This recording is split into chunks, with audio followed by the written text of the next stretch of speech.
బతుకు ఆడు ఆటలో మరణమంటే ఏమిటి? ఆటలోని అలుపు వంటి చిన్న మలుపులే జీవితాన్ని అందక జీవమెళ్ళిపోదులే,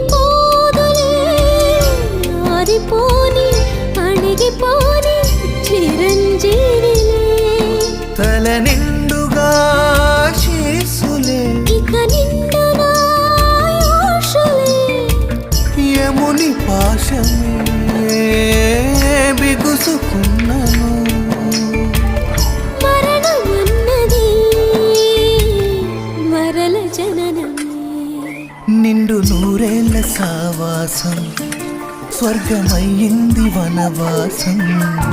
దండగుచ్చాను నా ప్రాణం, వెండి వెన్నెల కళ్యాణం.